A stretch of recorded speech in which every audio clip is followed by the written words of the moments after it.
Good morning. My name's Marguerite Irvin. The scripture this morning is from Isaiah chapter 40, verses 1 to 11. Comfort, O comfort my people, says your God. Speak tenderly to Jerusalem and cry to her that she has served her term, that her penalty is paid, that she has received from the Lord's hand double for all her sins. In the wilderness, a voice cries out, in the wilderness, prepare the way of the Lord. Make straight in the desert a highway for our God. Every valley shall be lifted up, and every mountain and hill shall be made low. The uneven ground shall become level, and the rough places a plain. Then the glory of the Lord shall be revealed, and all the people shall see it together, for the mouth of the Lord has spoken. A voice cries out. A voice says, cry out. And I said, what shall I cry? All people are grass. Their constancy is like the flower of the field. The grass withers, the flower fades when the breath of the Lord blows upon it. Surely the people are grass. The grass withers, the flower fades, but the word of God will stand forever. Get you up to a high mountain, O Zion, herald of good things. Lift your voice with strength, O Jerusalem, herald of good tidings. Lift it up, do not fear. Say to the cities of Judah, here is your God. See, the Lord comes with might, and his arm rules for him. His reward is with him, and his recompense before him. He will feed his flock like a shepherd. He will gather the lambs in his arms and carry them to his bosom and gently lead the mother sheep. This ends the reading for today.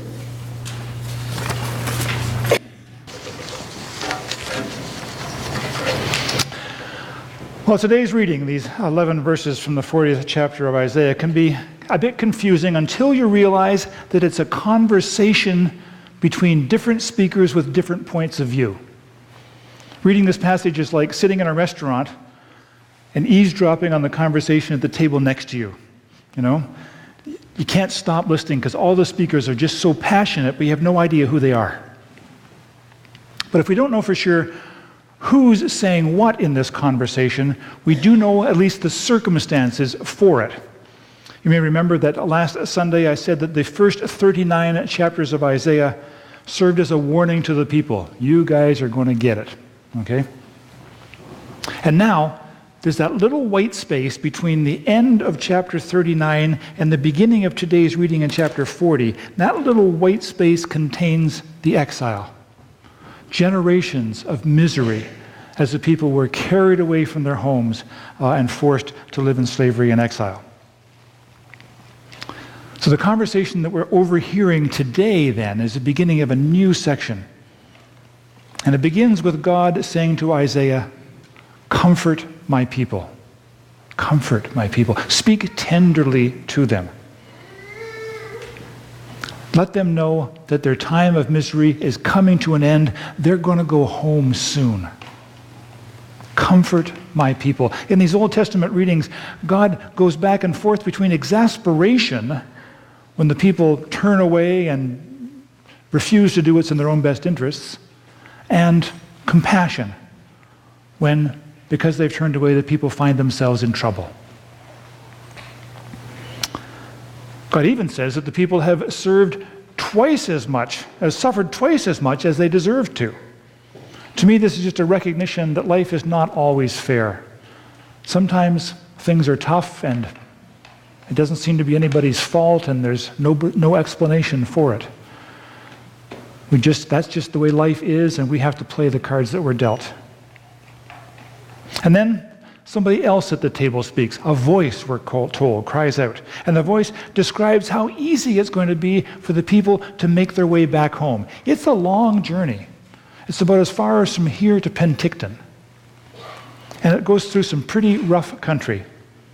But it's all right, says this voice, because God will lead the way. And because God will lead the way, it will be like traveling on a freeway.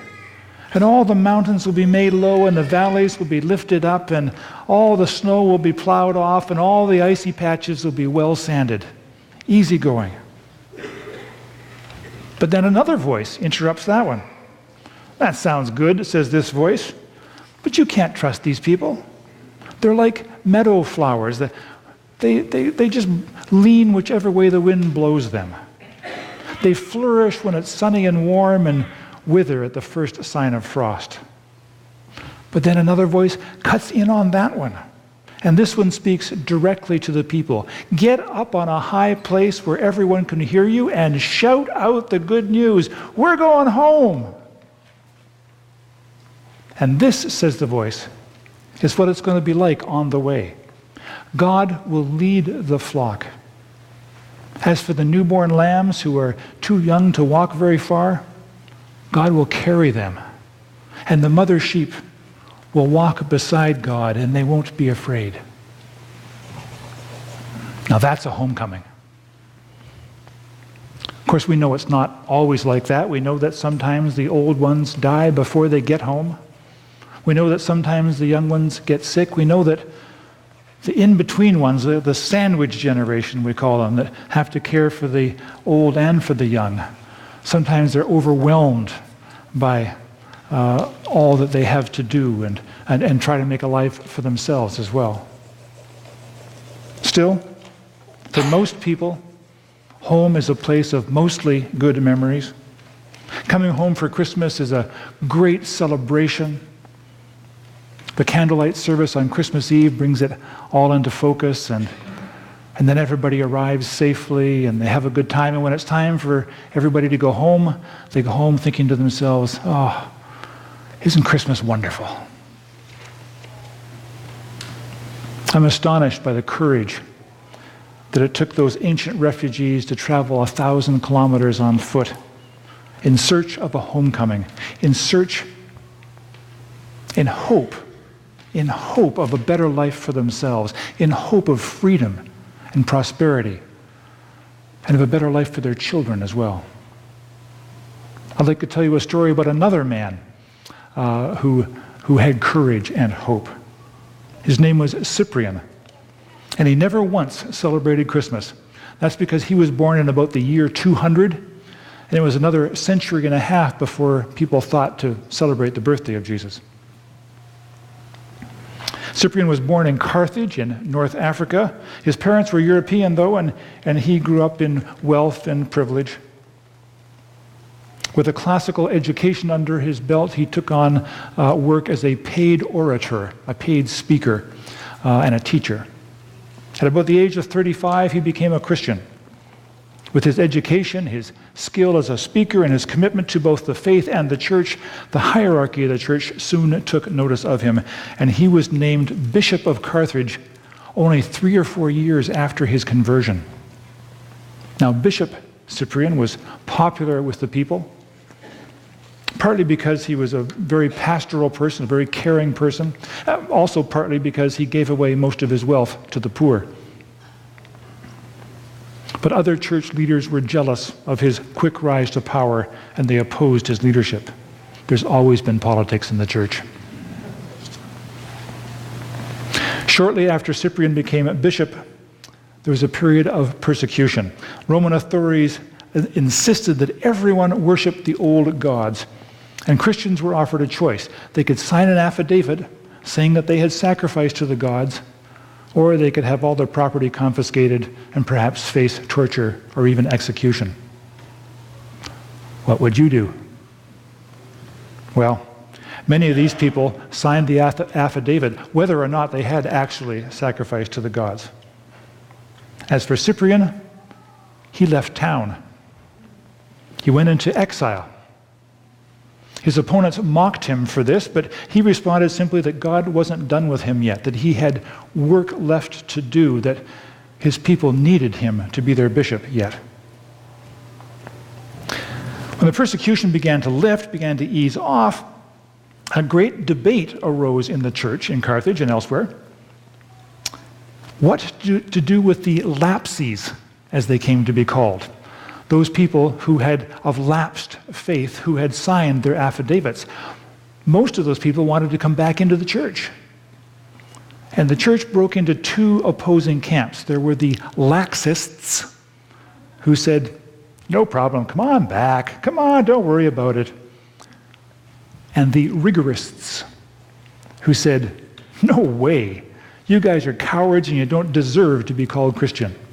The laxists and the rigorists. Cyprian took a middle position, saying that the lapses were welcome back, yes, as long as they did some public penance so that people could see that they were sincere.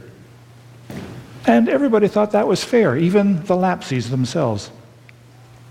And so people's love and respect for Cyprian grew even stronger. His critics were silenced and the church was unified. His return to Carthage from exile was like the mountains had been made low and the valleys raised up. And then came the plague. From Cyprian's description of it, it sounds a lot like smallpox. And it decimated the population of North Africa in those days the way in later days it decimated the First Nations of North America. And yet the plague was perhaps Cyprian's finest hour. This was the work for which he had saved himself in the time of persecution. He worked tirelessly for the people, and his oratory, remember he was a great speaker, his oratory gave courage and hope to both the healthy and to those who were dying. And then as the plague began to resolve itself, an even greater persecution again. And this time, Roman authorities blamed the plague on the popularity of Christianity. This time, there would be no lapses. This time, every priest and bishop was to be put to death. And this time, Cyprian did not go into exile. In September of 258, he surrendered himself to the authorities, who quickly sentenced him to be put to the sword. In response, this great orator had only one thing to say. Thanks be to God, he said. They led him outside. There he said a prayer, and in front of a great crowd of supporters, he took off his outer robes of office. He tied on his own blindfold. He knelt before his executioner and was beheaded. Now, I tell that story partly because it speaks, at least to me, of homecoming and all the different meanings that that might have for us, and partly because it introduces our next hymn. In a text that has survived almost 18 centuries, Cyprian wrote about the unity of the church. It was so much his passion. There are many rays of the sun, but one light, he wrote. Many branches of a tree, but one strength based in its tenacious root. Thus also the church. And so in anticipation of communion, which unites the church around the world, and of Christmas, which brings families together, and in memory of Cyprian's homecoming, let's sing, "Many are the light beams from the one light." This is might be new to some of you, but I think you'll catch on to it pretty quickly. Words by Cyprian, and 18 centuries old.